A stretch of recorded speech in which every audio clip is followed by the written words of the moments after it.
స్థానం 2004లో శ్రీమతి సోనియా గాంధీ గారు ఆనాడు ఎన్నికల పర్యటనలో భాగంగా ఈ గడ్డ మీద నుంచే 4 కోట్ల తెలంగాణ ప్రజలకు మాట ఇచ్చింది. మీ మనసులో ఆలోచన 6 దశాబ్దాల మీ పట్టుదల నాకు తెలుసు, తప్పకుండా మీ ఆకాంక్ష నెరవేరుతుంది అని శ్రీమతి సోనియా గాంధీ గారు చెప్పింది.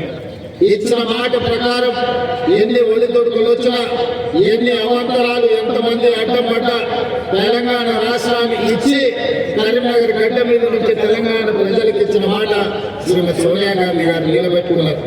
ఇదే కాదు, ఈ కరీంనగర్ జిల్లాకు దేశంలో ఒక ప్రత్యేక గుర్తింపు చైతన్యం ఉన్నది. ఉమ్మడి కరీంనగర్ జిల్లా నుంచి దేశం ఆర్థిక సంక్షోభాన్ని ఎదుర్కొంటూ దివాలా తీసే పరిస్థితిలో ఉన్న ఈ దేశాన్ని ఆర్థిక సరళీకృత విధానాలను తీసుకొచ్చి ప్రపంచంలోనే 3వ ఆర్థిక శక్తిగా ఎదగడానికి ఈ దేశాన్ని నడిపించిన బిడ్డ, మందలి బిడ్డ పివి నరసింహారావు గారు ఈ కరీంనగర్ బిడ్డ. వీరే కాదు, ఈ జిల్లా నుంచి చుక్కారావు గారు, ఎం సత్యనారాయణరావు గారు, కాకా వెంకటస్వామి గారు ఇలాంటి ఉద్యోగులు ఎంతో మందిని అందించిన ఉమ్మడి కరీంనగర్ జిల్లా రాజకీయంగా చైతన్యమైన జిల్లా. ఉద్యమాలకు, ప్రజా సమస్యల మీద పోరాటాలకు, రైతాంగ పోరాటాలకు ఈ కరీంనగర్ జిల్లా వేదిక. ఈ కరీంనగర్ జిల్లా నుంచి మొదలైన తెలంగాణ ఉద్యమం అటు వరంగల్ జిల్లా, ఇటు కరీంనగర్ జిల్లా ముందు బాగానే నిలబడి ఈ తెలంగాణ ఉద్యమం ఉద్యోగులు నడిచింది కాబట్టి ఈ రోజు తెలంగాణ రాష్ట్రం వచ్చింది. ఆనాటి తెలంగాణ ఉద్యమంలో అత్యంత క్రియాశీలక పాత్ర పోషించిన ఎవరంటే పట్టభద్రులు అని చెప్పుకోక తప్పదు.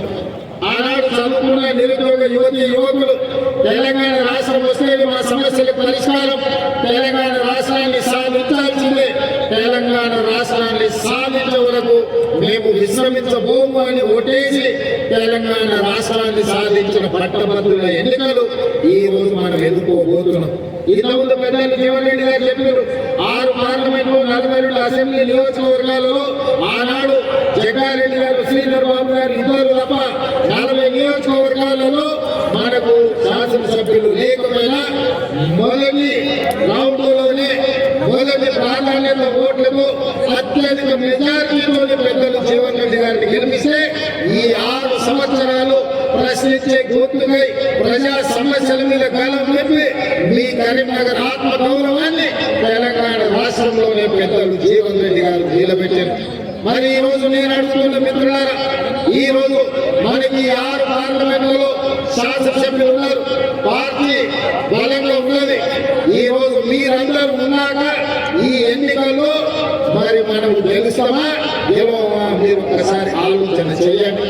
ఇవాళ నేను అడుగుతున్నా, మన ప్రత్యేక ముఖ్యంగా బీఆర్ఎస్ వాళ్ళు అంటున్నారు, హరీష్ రావు గారు, కేటీఆర్ గారు, కవిత గారు కాంగ్రెస్ ఓడించండి అని. సరే, మా రాజకీయ ప్రత్యేకులు ప్రధాన ప్రతిపక్ష పార్టీ వాళ్ళ ఎన్నికల్లో నిలబడి వాళ్ళ అభ్యర్థులు గెలిపించడానికి కాంగ్రెస్ ఓడించమని ఒకవేళ చెప్తే మనకేమి అభ్యంతరం లేదు. ఎన్నికల్లో ఏ రాజకీయ పార్టీ ఆ పార్టీ అభ్యర్థులు గెలిపించుకొని బలపడాలని చూస్తారు. మరి ఈ రోజు నేను అడుగుతున్న కల్వకుంట్ల చంద్రశేఖరరావు గారిని పార్టీ బీఆర్ఎస్ అధ్యక్షుడిని మీరు కాంగ్రెస్ ఓడించమని పిలుపునిస్తున్నారు కదా, మరి మీరు ఏ అభ్యర్థికి ఓటు వేసి మా కాంగ్రెస్ అభ్యర్థి నరేందర్ రెడ్డిని ఓడించమని పిలిపిస్తున్నారని నేను అడుగుతున్నాను. మీ అభ్యర్థి ఎవరు? మీ అభ్యర్థి ఎవరు? ఎన్నికల్లో మీరు ఎవరికి ఓటు వేయాలనుకున్నారు? ఇవాళ ఈ ఉమ్మడి 4 జిల్లాల్లో మేదక్, నిజామాబాద్, కరీంనగర్, ఆదిలాబాద్ ఈ 4 జిల్లాలలో టీఆర్ఎస్ ముఖ్య నాయకులు 4 ఇక్కడి నుంచే ఉన్నారు. గజ్వేల్ నుంచి చంద్రశేఖరరావు గారు ఉన్నారు, సిద్దిపేట నుంచి హరీష్ రావు గారు ఉన్నారు, సిరిసిల్ల నుంచి తారక రామారావు గారు ఉన్నారు, నిజామాబాద్ నుంచి కల్వకుంట్ల కవిత గారు ఉన్నారు. ఈ 4 ప్రాతినిధ్యం వహిస్తున్న నియోజకవర్గాలు ఈ రోజు ఈ పట్టభద్రుల శాసన మండలి ఎన్నికల పరిధిలోనే ఉన్నాయి. వీళ్ళందరూ పట్టభద్రులే. నేను ఇలా సూటిగా అడుగుతున్న చంద్రశేఖరరావు గారిని, మీ పార్టీ, మీ అభిమానులు, మీ కుటుంబ సభ్యులు స్వయంగా మీ ఓటు మీరు ఎవరికి వేయదలుచుకున్నారు? కాంగ్రెస్ ఓడగొట్టమంటే అని అడుగుతున్నారు.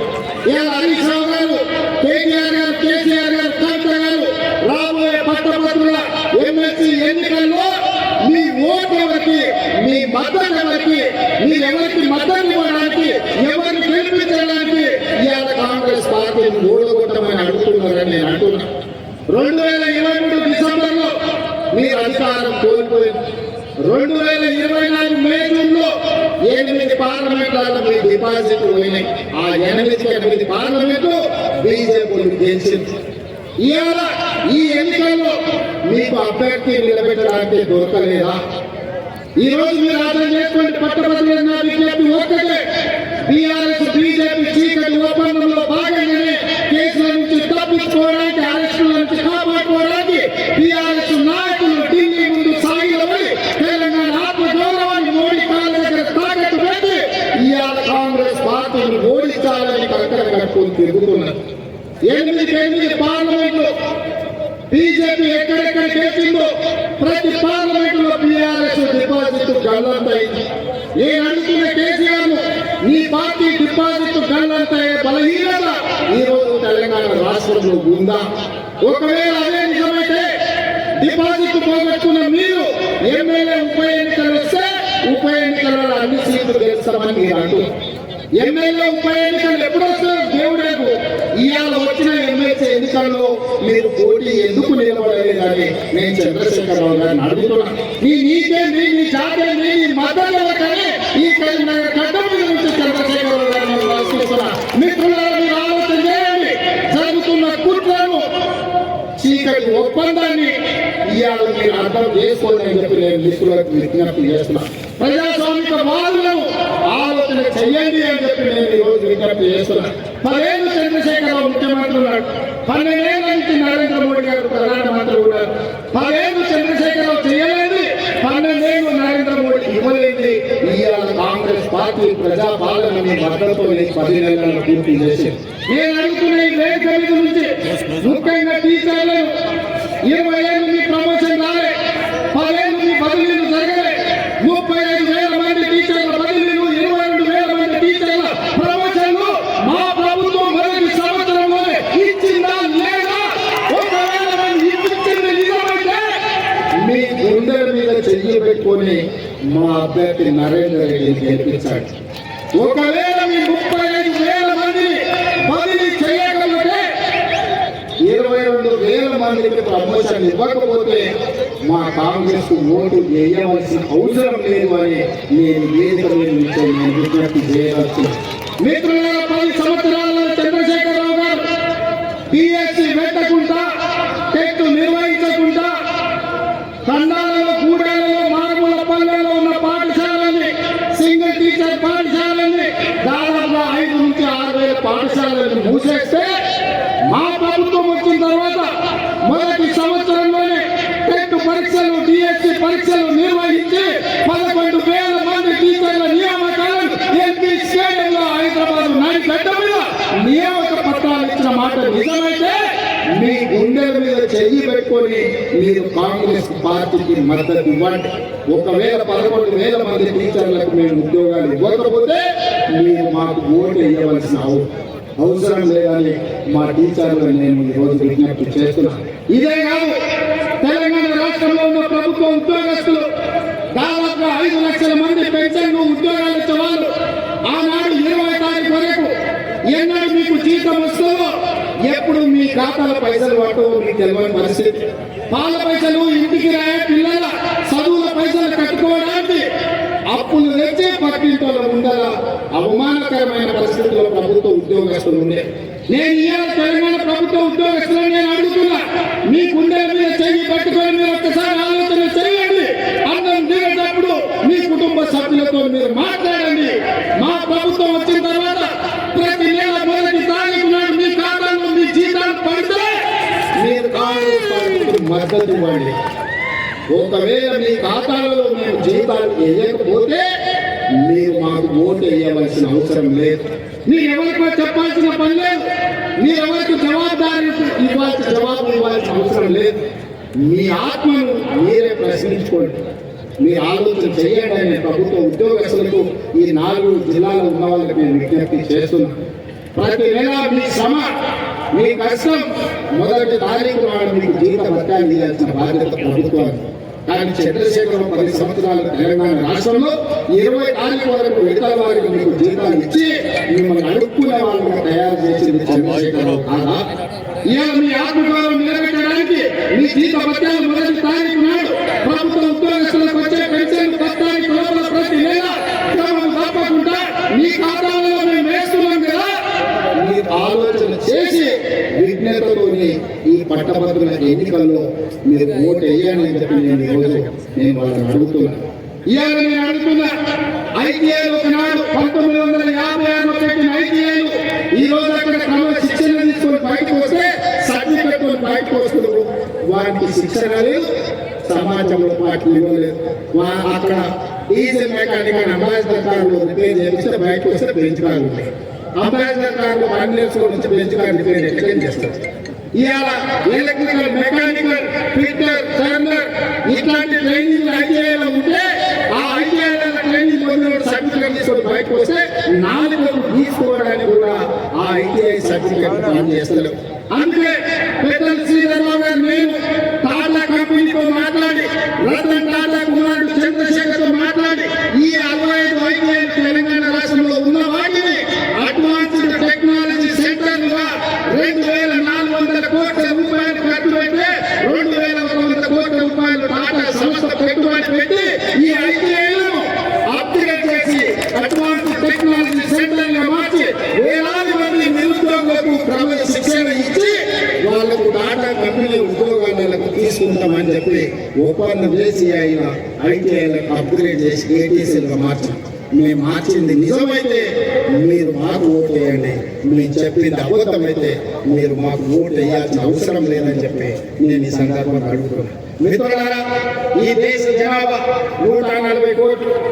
మన జరిగిన ఒలింపిక్స్ లో మీరు చూసారు, 140 కోట్ల జనాభా ఉన్న ప్రపంచంలోనే అత్యధిక జనాభా ఉన్న దేశంగా గుర్తింపు పొందిన భారతదేశం ఒలింపిక్స్ లో 1 గోల్డ్ మెడల్ కూడా తీసుకురాలి.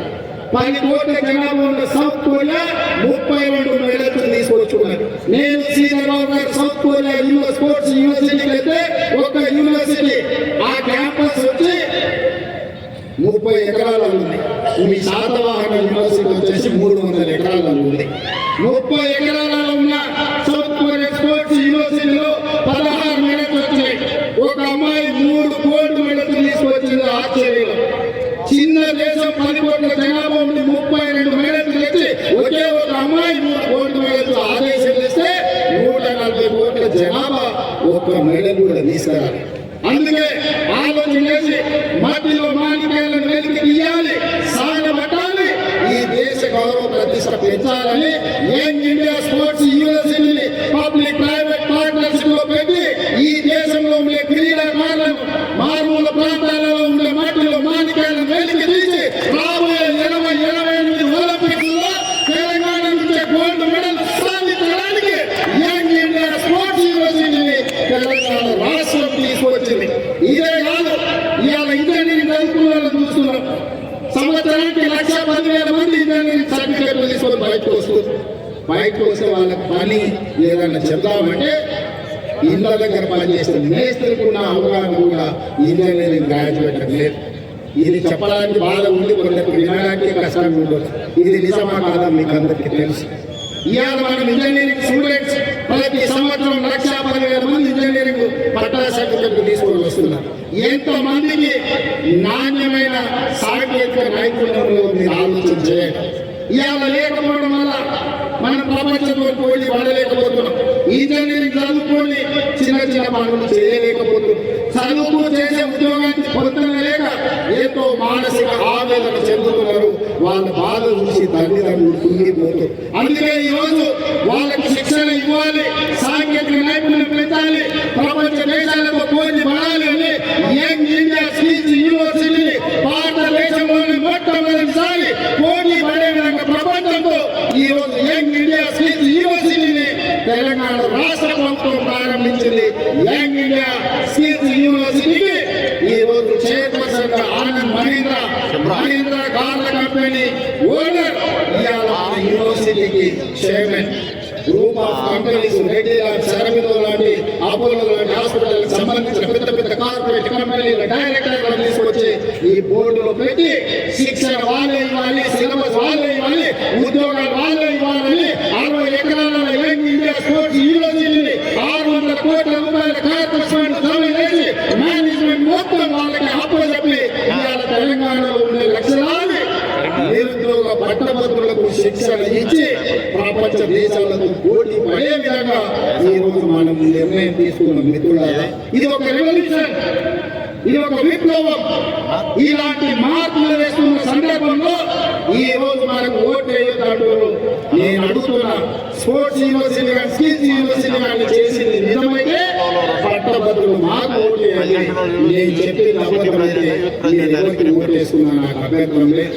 అంతెందుకు బాక్సింగ్ లో ఛాంపియన్షిప్ మీ నిజామాబాద్ బిడ్డ ఆ అమ్మాయికి బాక్సింగ్ లో మెడల్ తెచ్చినందుకు గ్రూప్ 1 జాబ్ DSP జాబ్ ఇచ్చి 2 కోట్ల రూపాయల నగదు ఇచ్చి చదువు అంటే ఈ స్పోర్ట్స్ లో క్రీడలలో రాణిస్తే కూడా ఉజ్వల భవిష్యత్తు ఉంటుందని ఒక మైనారిటీ ఆడబిడ్డకు DSP గవర్నమెంట్ జాబ్ ఇవ్వడం కాదు, కోట్ల రూపాయలు నజరానా ఇచ్చి ఈ రోజు ప్రోత్సహించిన మాట నిజం కాదా?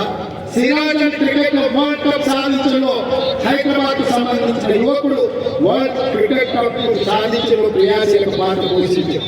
అతను చదువుకున్నది ఇంటర్మీడియట్, అతనికి గ్రూప్ 1 జాబ్ అర్హత లేదు. కానీ మన ప్రభుత్వం క్యాబినెట్ లో పెట్టి ఎడ్యుకేషన్ ఎగ్జామ్స్ ఇచ్చి group 1 job DSP job Siraj ఇచ్చి ఈ రోజు క్రికెట్ ప్రోత్సహించి క్రీడలను రాణించిన వాళ్ళకు పట్టం నడుతుంది ప్రభుత్వం అని ఈ రోజు సిరాజ్ కు DSP జాబ్ ఇచ్చాం. ఇది నిజం కాకపోతే కాంగ్రెస్ ఓటు వేయకండి. అదేవిధంగా పారా ఒలింపిక్స్ లో దీప్తి అని వరంగల్ అమ్మాయి పారా ఒలింపిక్స్ లో మెడల్ సాధిస్తే ఆ అమ్మాయికి గ్రూప్ 2 జాబ్ ఇవ్వడమే కాకుండా వరంగల్ ఇంటి స్థలం ఇచ్చి 25 లక్షల రూపాయల నగదు ఇచ్చి ఆ అమ్మాయిని ప్రోత్సహించి ప్రభుత్వం ఉద్యోగం ఇచ్చిన ఇది నిజం కాదా అని నేను అడుగుతున్నాను. తెలంగాణ రాష్ట్రాన్ని క్రీడలు కానీ విద్యలో కానీ వృత్తి నైపుణ్యంలో కానీ ఈ 10 సంవత్సరాలు చంద్రశేఖరరావు నిర్లక్ష్యం చేయడం వల్ల తెలంగాణ మొత్తం కుప్పకూలింది. పూర్వ వైభవం తీసుకురావాలని ఇవాళ అన్ని రకాలుగా మేము ప్రయత్నం చేస్తుంటే ఈ ప్రయత్నంలో భాగంగా మేము నిరంతరం శ్రమిస్తుంటే మా మీద కుట్రలు చేసి ఇవాళ ఎట్లయినా ఓడించాలని బీఆర్ఎస్ వాళ్ళు ప్రయత్నం. సరే, బీఆర్ఎస్ కంటే అసూయ, ద్వేషము, అక్కసు, కడుపు మాట ఉన్నాయి. ఎందుకంటే వాళ్ళ కృషి మనం గుంజుకున్నాం. వాళ్ళ కుర్చీలో కేటీఆర్ కూర్చోవలసిన కుర్చీలో శ్రీధర్ బాబు గారు కూర్చున్నారు, హరీష్ రావు గారు కూర్చోవలసిన కుర్చీలో ఉత్తమ్ కుమార్ రెడ్డి గారు కూర్చున్నారు, చంద్రశేఖరరావు కూర్చోవలసిన కుర్చీలో రేవంత్ రెడ్డి కూర్చున్నారు, కవితమ్మ కూర్చోవలసిన కుర్చీలో మా సీతక్క కూర్చున్నారు. వాళ్ళతో ఉన్న కొట్టుల ఈశ్వర్ కూర్చోవలసిన కుర్చీలో మా లక్ష్మణ్ కూర్చున్నారు. వాళ్ళ మన్నాళ్ళకు వాళ్ళతో అంటగాడిన ఈటల రాజేంద్ర కుర్చీలో మా పొన్నం ప్రభాకర్ కూర్చున్నారు. అందుకే వాళ్ళ కడుపులో మంట, మన మీద అక్కసు, మన మీద ద్వేషం, అసూయ వెళ్ళగట్టుకున్నారు. పార్లమెంటులో కుమ్ముకై కాంగ్రెస్ దెబ్బతీయాలని బీజేపీని 8 సీట్లు గెలిపించారు. ఇవాళ మళ్ళీ అదే కుతంత్రాలతో టీఆర్ఎస్ వాళ్ళు బీజేపీని గెలిపించడానికి సీట్లకు ఒప్పందం చేస్తున్నారు. నేను అడుగుతున్న మిత్రులారా, ప్రభుత్వం ఉన్నన్ని రోజులు ఢిల్లీకి పోయేదే లేదు, ఢిల్లీలోని నిధులు అడిగేదే లేదు అన్నారు. బాగానే ఉంది. నిజమైన కేటీఆర్ అవచ్చు వరుసగా ఢిల్లీకి పోతున్నారు, రాష్ట్రానికి నిధులు ఇవ్వమంటారు. ప్రభుత్వం మనదుంటే ప్రభుత్వానికి జరగకుండా దేనికి నిధులు అడుగుతున్నారు.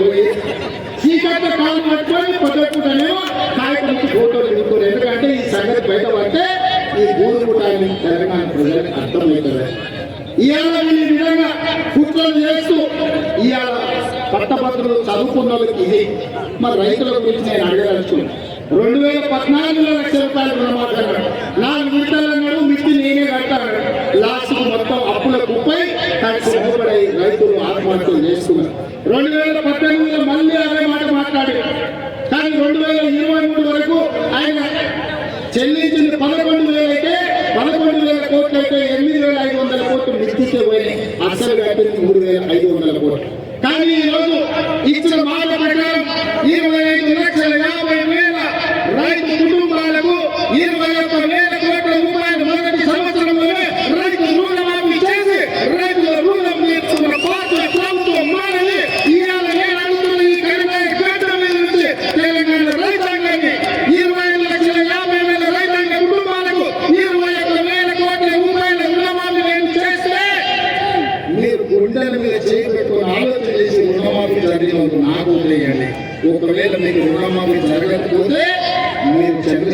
మాటలు నమ్మండి, వినండి అని నేను విజ్ఞప్తి చేస్తున్నాను.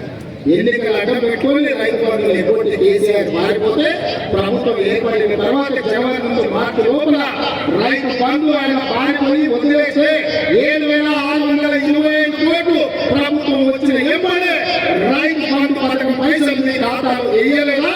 మీ ఖాతాలో వేసింది నిజమైతే ఓటు నా ఖాతాలో వేయండి, నేను వేసింది అబద్ధమైతే మీ ఓటు ఎవరి ఖాతాలో అయినా వేసుకోండి అని చెప్పి నా రైతులను నేను అడుగుతున్నాను. మిత్రులారా, నాడు ఓరేసుకుంటే ఉరేసుకున్నట్టు చంద్రశేఖరరావు గారు, నేను మా ఉత్తమ్ కుమార్ రెడ్డి గారు ఓరేసుకోండి, వరికి కనీస మద్దతు ఇవ్వడమే కాదు 500 రూపాయల బోనస్ ఇస్తామని ఇవాళ తెలంగాణ రైతాంగాన్ని రైతులను ప్రోత్సహిస్తే కాళేశ్వరం కుప్ప కూలినా 1,56 లక్షల మెట్రిక్ టన్నుల వరి ధాన్యాన్ని పండించి దేశంలోనే అత్యధికంగా ఒడ్లు పండించే రాష్ట్రంగా తెలంగాణ రాష్ట్రం నిలబడ్డది. 500 రూపాయల బోనస్ నియమించిన బోనస్ వచ్చిన రైతుల్ని నాకోటి ఏమంటున్నా, రాను ఎవరైనా ఉంటే మీ ఇష్టం అని అంటున్నా.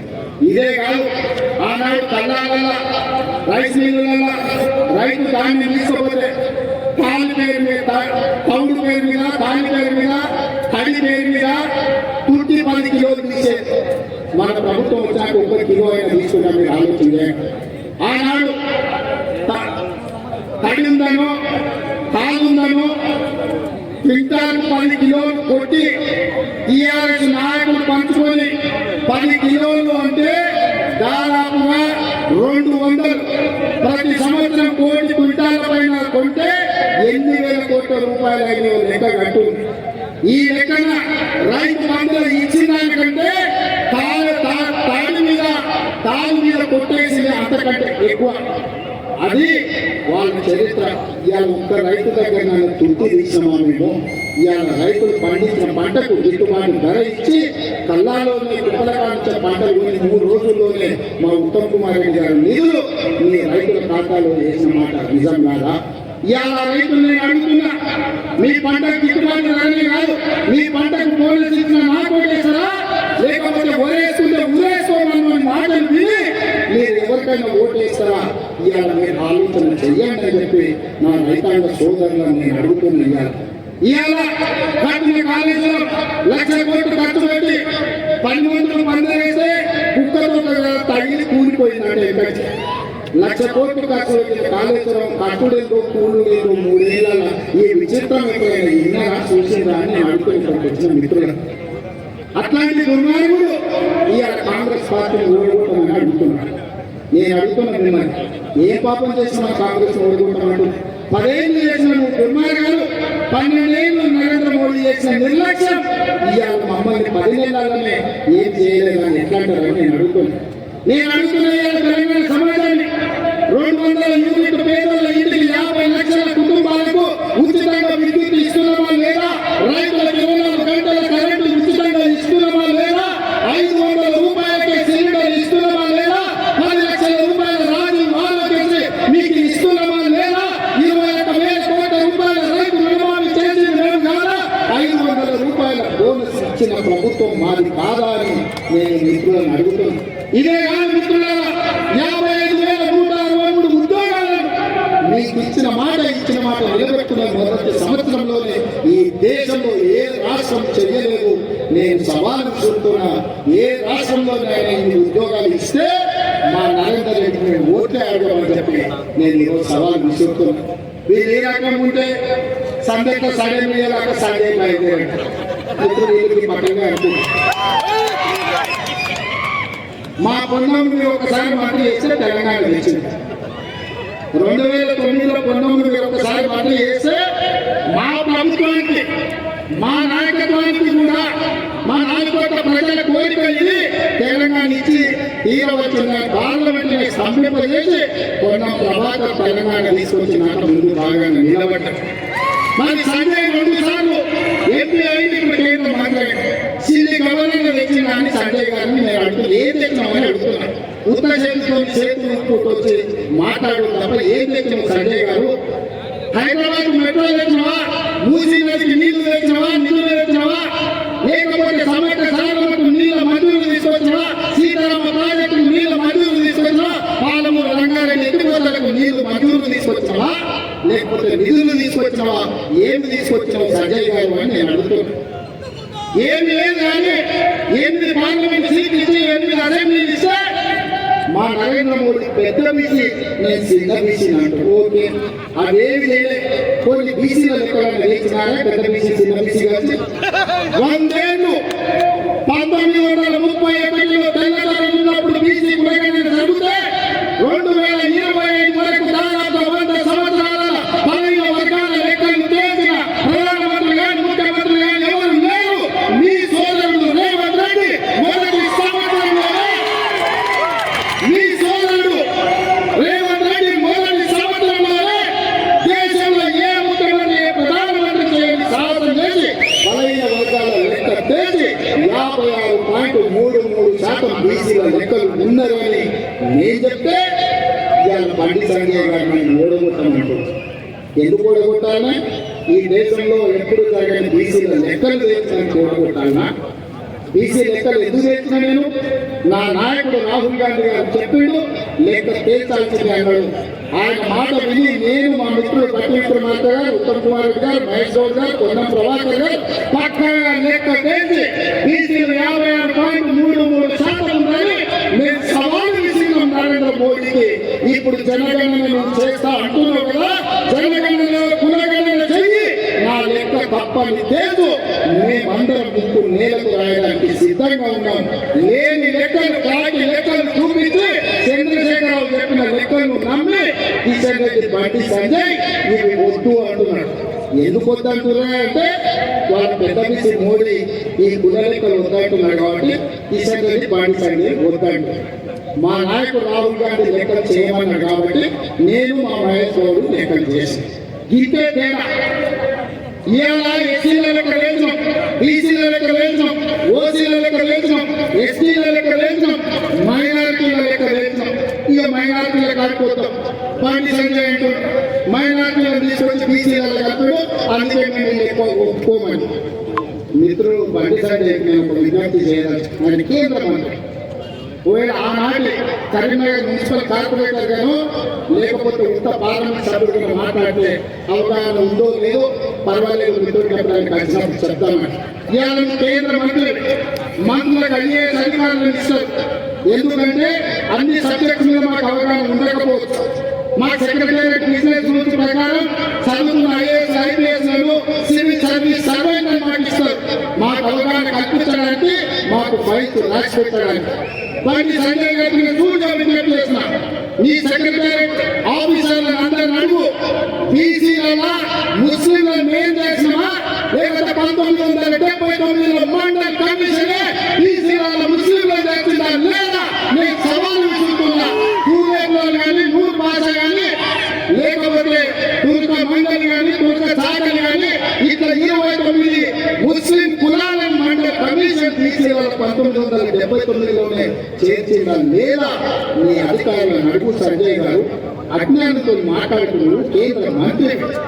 ఒక మిత్రుడుగానే సూచన చేసిన, ఒక సోదరుడిగా నేను విజ్ఞప్తి చేస్తున్నా. ఇదే కాదు, నేను ఇవాళ సవాలు విసురుతున్న కిషన్ రెడ్డి బండి సంజయ్ గారికి. మహారాష్ట్ర, మధ్యప్రదేశ్, గుజరాత్, బీహార్ ఈ 4 రాష్ట్రాలు మీవే.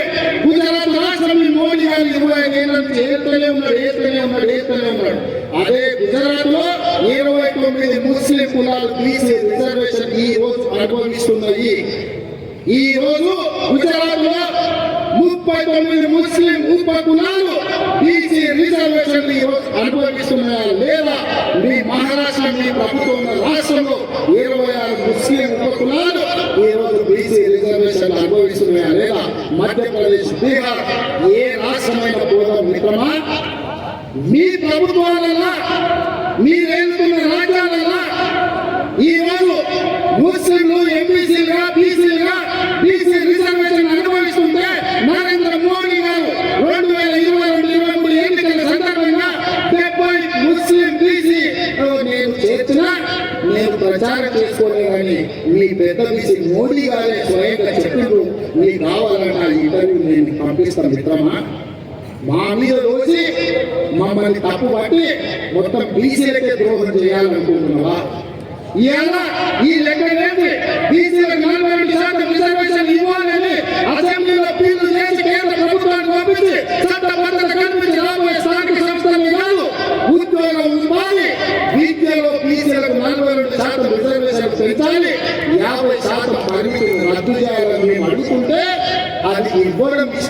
బీజేపీ ఏదో ఒక అంటే ముక్కొక్కరా అని ఎక్కడికి అన్నాడట. చదువుకోకముందేమో కాకరకాయ అన్నాడట, చదువుకున్నాక సంజయ్ గారు కీకరకాయ అన్నాడట. ఈ తెలివితేటలు వద్దు కిషన్ రెడ్డి గారు, ఈ సాగు తెలివితేటలు ఎక్కువ కాలం పట్టిన కిషన్ రెడ్డి గారు, ఇది ఏ ప్రయోజనం ఉండదు. రేపు అన్ని లెక్కలు చేస్తా, పాలు నీళ్ళ అసెంబ్లీలో మొత్తం చదివి ఇప్పిస్తా రా మాట్లాడడం కిషన్ రెడ్డి గారు. ఇవాళ ఉత్తరాంధ్ర ప్రజల్ని రెచ్చగొట్టి మతం ముసుగులో విద్వేషాలు రెచ్చగొట్టి రాజకీయ ప్రయోజనం పొందాలని ప్రతిసారి ప్రయత్నం చేస్తే తెలంగాణ సమాజం చైతన్యవంతమైంది.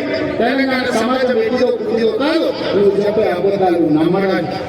నేను ఇవాళ చెప్తున్న విషయాలన్నీ నిజమైతే చదువుకున్న పట్టభద్రులను విజ్ఞప్తి చేస్తున్నా. ముస్లిం మైనారిటీ సోదరుల నుంచి హిందూ ముస్లిం అందరినీ ఆలోచన చేయండి. భారత రాజ్యాంగం అందరికీ ఒకే రకమైన హక్కు ఇచ్చింది. నువ్వు క్రిస్టియన్ వా, నువ్వు ముస్లిం వా, నువ్వు హిందూ వా, నువ్వు జైనా, నువ్వు సిక్ కాదు. వెనుకబడిన వాళ్ళకి వెనుకబడిన వాళ్ళే, వెనుకబడిన వాళ్ళకి వెనుకబడిన తరగతుల రిజర్వేషన్ ఇవ్వాలని డాక్టర్ బాబాసాహెబ్ అంబేద్కర్ మనకు రక్షణ కల్పించింది. మండల్ కమిషన్ అదే రికమెండ్ చేసింది. మండల్ కమిషన్ రికమెండేషన్ మీద 57% బీసీల లెక్క వేసి 27% రిజర్వేషన్ ఇవ్వమన్నారు. సుప్రీం కోర్టు అప్హోల్డ్ చేసింది. ఇవాళ 27% బీసీ రిజర్వేషన్ అమలు జరుగుతున్నాయి అంటే ఈ దేశంలో మండల్ కమిషన్ ఇచ్చిన రికమెండేషన్ సుప్రీం కోర్టు అప్హోల్డ్ చేసింది. అందులో ముస్లిం బీసీ కూడా రిజర్వేషన్ ఈ రోజు ఇచ్చింది. ఇది నేను చేయలే. నేనేం చేసినా నేను ఎవ్వరికి రిజర్వేషన్ చేయలే, ఎవరు రిజర్వేషన్ పెంచలే, తగ్గించలే.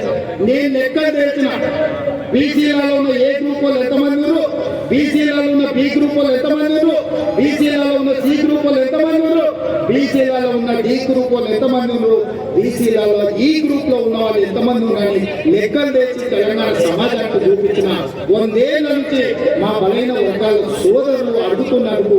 నేను ఆ లెక్క తెచ్చిన. ఇంకొక లెక్క కూడా చెప్తా మీకు అందరూ అర్థం కానీ. బండి సంజయ్ అధ్యక్షుడు, ఆయన సీట్ ఎవరు పుచ్చుకున్నారే? కిషన్ రెడ్డి పుచ్చుకోలే. ఓ బీసీ అధ్యక్ష పదవి కిషన్ రెడ్డి పుచ్చుకున్నాడా? ఇవాళ కిషన్ రెడ్డి సికింద్రాబాద్ లో అయిపోయాడు. ఎవరి సీటే?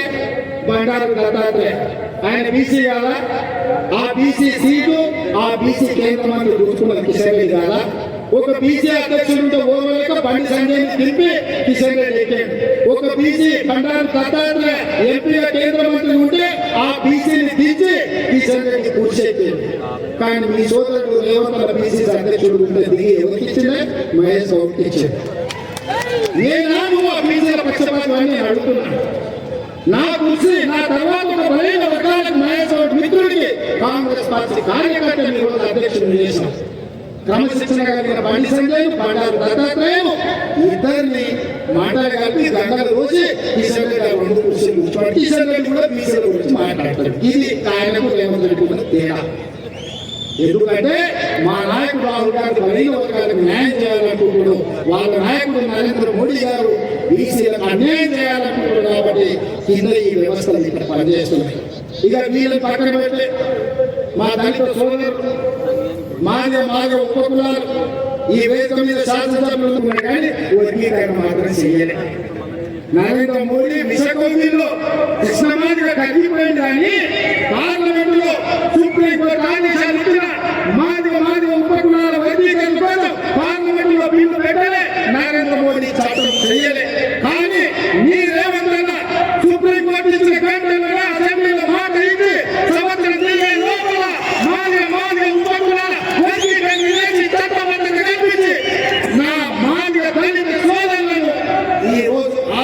ప్రయత్నం చేసి దానికి చట్టరూపం కల్పించిన ఇవాళ ఉత్తమ్ కుమార్ రెడ్డి గారి నాయకత్వంలోనే మంత్రివర్గ ఉపసంఘాన్ని చేసిన ఈ బీసీ వర్గీకరణ కానీ లేకపోతే మాది వర్గీకరణ కానీ మేమిద్దరం మీకున్నా మా నాయకుడు ఏ ఓటుకుంటుందో మేము పనిచేసాం. మరి నేను ఇవాళ అడుగుతున్నా మా బలైన వర్గాలకు, మా దళిత సోదరులకు ఒకటి 100 సంవత్సరాల పోరాటం, ఇంకొకటి 30 సంవత్సరాల ఆరాటం. మీ ఆకాంక్షని మొదటి సంవత్సరంలోనే తీర్చిన కాంగ్రెస్ పార్టీ రేవంత్ రెడ్డి అంతగడబడతారా? 10 ఏళ్ళు కేసీఆర్, 10 ఏళ్ళు నరేంద్ర మోడీ మీకు దూరం చేసిన వాళ్ళ గంటగడబడతారా? మీరు ఒక్కసారి ఆలోచన చేసి నిర్ణయం తీసుకోండి మిత్రులారా. ఇవాళ ఈ శాసనమండలి ఓడిపోతే ప్రభుత్వానికి వచ్చే ప్రమాదం ఏం లేదు. ఎమ్మెల్యేల లెక్కగా ఎమ్మెల్యేల లెక్క మీద ప్రభుత్వం ఉంది, ఎమ్మెల్యేలు బలంగా ఉన్నారు. కానీ రేవంత్ రెడ్డిని ఏదో రకంగా దెబ్బతీయాలి, బలహీనం చేయాలి, ఈ ప్రభుత్వం మీద దుమ్మెత్తు పోయాలి, ఈ ప్రభుత్వానికి మరక అంటించాలి. శాసనమండలి ఎన్నికల్లో నరేంద్ర ఓడిస్తే ఈ ప్రభుత్వం మీద బురద పోసినట్టు అవుతుందని చెప్పి బీఆర్ఎస్ బీజేపీ చీకట్ల కౌగిలించుకొని ఈ రోజు కలిసికట్టుగా వెనుకాల బంధంతో మన మీద దాడి చేస్తున్నారు. మిత్రులారా, చిన్న చిన్న అంశాలను దృష్టిలో పెట్టుకొని ఏముంది ఎమ్మెల్యే ఎన్నికల్లో గెలిచేందుకు ఓటేందని మీరు అనుకుంటే రేపు ఈ ఓటమి ఏ విధంగా చూపిస్తారంటే ఎస్సీ వర్గీకరణ చేసినందుకు ఎమ్మెల్సీ ఓడిపోయింది, బీసీ కులగణన చేసినందుకు ఈ ఎమ్మెల్సీ ఓడిపోయింది, 50,000 ఉద్యోగాలు ఇచ్చినందుకు ఈ ఎమ్మెల్సీ ఓడిపోయింది, టీచర్లను బదిలీ చేసినందుకు ఈ ఎమ్మెల్సీ ఓడిపోయింది, మొదటి తారీఖు నాడు మీ జీవిత భత్యాలు ఇచ్చినందుకు మీరు ఎమ్మెల్సీ ఓడిపోయిందని అంటే 21,000 కోట్ల రూపాయల రైతు రుణమాఫీ చేసినందుకు ఈ ఎమ్మెల్సీ ఓడిపోయిందంటే ఇది ప్రజలకు నష్టమా కాదా మీరు ఆలోచన చెయ్యండి అని చెప్పి నేను మిత్రులను నేను అడుగుతున్నాను. అందుకే మిత్రులారా, దొంగ దెబ్బతీయాలని చీకట్లో ఒప్పందాలు చేసుకొని ఈ రోజు ఊరు మీదకి బయలుదేరి నేను కిషన్ రెడ్డి అడుగుతున్నా, నువ్వు మెట్రో రైలు ఎందుకు అడుగుతున్నావు? కేంద్రంలో నేను 2019 నుంచి 24 వరకు ఎంపీగా ఉన్నా, పెద్దలు ఉత్తమ్ కుమార్ రెడ్డి గారు, కోమటి రెడ్డి గారు కూడా ఉన్నారు. ఇవాళ అన్ని పక్కన మధ్యగా తీసుకొని ఆనాడు ఢిల్లీ తర్వాత కాంగ్రెస్ పార్టీ చేసిన మెట్రోని దేశంలో 2వ పెద్ద మెట్రో ఉండే ఇవాళ 9వ స్థానానికి పడిపోయింది. 10 ఏళ్ళు కేసీఆర్ విస్తరించాలి. ఇప్పుడు 100 కిలోమీటర్ల కొత్త మెట్రో వేసి హైదరాబాద్ నగరాన్ని విశ్వ నగరంగా చేయాలని నేను ప్రయత్నం చేస్తుంటే కేంద్ర మంత్రివర్గ ఆమోదం చేయకుండా కేంద్ర మంత్రుల మీద ఒత్తిడి వేసి మెట్రోను తిరస్కరించే విధంగా పక్కన పెట్టే విధంగా కిషన్ రెడ్డి గారు కుట్ర చేస్తున్నారు. ఇవాళ గుజరాత్ లో సబర్మతి రివాల్ని ప్రక్షాళన చేసుకున్నారు, ఉత్తరప్రదేశ్ లో గంగా నదిని వారణాసిలో ప్రక్షాళన చేసుకున్నారు, మన ఢిల్లీ ఎన్నికల్లో యమునా నదిని ప్రక్షాళన చేస్తామని బీజేపీ ఢిల్లీలో అధికారంలోకి వచ్చింది. నేను అడుగుతున్న కిషన్ రెడ్డిని, గుజరాత్ లో సబర్మతి నదిని ప్రక్షాళించవచ్చు, ఉత్తరప్రదేశ్ లో గంగా నదిని ప్రక్షాళన చేయొచ్చు, ఢిల్లీలో యమునా నదిని ప్రక్షాళన చేయొచ్చు, కానీ మా విశ్వనగరమైన హైదరాబాద్ లో మూసీ నదిని మేము ప్రక్షాళన చేసుకుంటామంటే కేంద్ర ప్రభుత్వం ఎందుకు అడ్డపడుతుంది? కేంద్ర ప్రభుత్వం నుంచి నువ్వు ఎందుకు అనుమతి చేస్తలేవు? ఎందుకు నిధులు వేస్తలేవు? ఇది నీ కుట్ర, నువ్వు విషం చిమ్ముతలేవా హైదరాబాద్ నగరం మీద అని నేను అడుగుతున్న కిషన్ రెడ్డి. ఇవాళ రీజనల్ రింగ్ రోడ్ పూర్తిగా రింగ్ రోడ్ అంటేనే రౌండ్ ఉంటే రింగ్ అవుతుంది, సగం ఉంటే కాదు. ఇవాళ కేంద్ర ప్రభుత్వం మోడీకి నేను కలిసి అడిగితే ఇస్తా అంటే మా ఎన్నికల్లో మోడీ దగ్గర అడ్డమని నువ్వు రీజనల్ రింగ్ రోడ్ ఇచ్చిన రేవంత్ రెడ్డి కాంగ్రెస్ పార్టీ పేరు వస్తుంది, ఎట్టి పరిస్థితుల్లో నువ్వు ఆపమని మోడీని కలిసి కుట్ర చేసి ఇవాళ రీజనల్ రింగ్ రోడ్ రాకుండా అడ్డుకున్న దుర్మార్గుడు నువ్వు రాదా కిషన్ రెడ్డి అని నేను అడుగుతున్నా. ఆయన డాక్టర్ వైఎస్ రాజశేఖర రెడ్డి గారు అవుటర్ రింగ్ రోడ్ అంతర్జాతీయ ఎయిర్పోర్ట్ ఐటీ కంపెనీలు ఫార్మా కంపెనీలు కట్టినందుకే కదా ప్రపంచంలో పోటీ నగరంగా హైదరాబాద్ నగరం అభివృద్ధి చెందింది. ఇవాళ రీజనల్ రింగ్ రోడ్ వస్తే ప్రపంచంతో పోటీ పడే న్యూయార్క్, టోక్యో ఇట్లాంటి నగరాలతో పోటీ పడే విధంగా మన నగరాన్ని అభివృద్ధి చేయాలని నేను చెప్తుంటే నువ్వు శకునిలాగా తయారయ్యి రీజనల్ రింగ్ రోడ్డు అడ్డుకుంటున్నది నువ్వు రాదా కిషన్ రెడ్డి? ఇది నీకు మంచిదా అని నేను అడుగుతున్నా. ఏం దగ్గర నువ్వు మీ నరేంద్ర మోడీ నిరుద్యోగులు మాటించిన ప్రతి సంవత్సరం 2 కోట్ల ఉద్యోగాలు ఇస్తారు, 12 ఏళ్ళ 24 కోట్ల ఉద్యోగాలు ఇవ్వాలి. తెలంగాణకి 24 కోట్లు వస్తే 1 కోటి ఉద్యోగాలను వస్తుంది. ఏమి ఇచ్చినా నరేంద్ర మోడీ ఉద్యోగాలు? ఏమైనా ఇచ్చినా? ఎవరికైనా నరేంద్ర మోడీ 2 ఉద్యోగం ఇచ్చినా? కానీ ఇద్దరికి ఇచ్చాడు. ఎవరికైనా కిషన్ రెడ్డికి, పండితుడికి. ఇంకా వీళ్ళిద్దరికి అయిపోయిన తెలంగాణ నిరుద్యోగ సమస్య తీరిపోయినట్టేనా? నరేంద్ర మోడీ 2 ఉద్యోగాలు ఇస్తే నేను 55,163 ఉద్యోగాలు మొదటి సంవత్సరంలోనే తెలంగాణ రాష్ట్రం ఇచ్చిన ప్రభుత్వం నాది మాది, నాకు నీకు పోలికేది బండి సంజయ్ కిషన్ రెడ్డి అని నేను అడుగుతున్నా. నీకు ఓట్లకి అర్హత కది అత్యకత అని నేను అడుగుతున్నా. 8 ఎమ్మెల్యేలు 8 ఎంపీలు ఇస్తే సిద్ధి గవర్నర్లు ఇచ్చినావా? ఆయన అంటుండే 1,00,000 కోట్లు ఇచ్చినామని. 1,00,000 కోట్లు నీళ్ళ మంజూరు వస్తుంది, సీతారామకు నీళ్ళ మంజూరు వస్తుంది, పాలమూరు రంగారెడ్డి ఎత్తిపోతల జాతీయ ప్రాజెక్ట్ అవుతుంది, బీజేపీని పొంద పెట్టున్నాయి, తెలంగాణకు నిధులు సాధిస్తున్నాయి. మిగతా సమస్యను పరిష్కరించే బాధ్యత నాది అని మీ అందరికీ తెలియజేస్తూ మరొకసారి విజ్ఞప్తి చేస్తున్నా.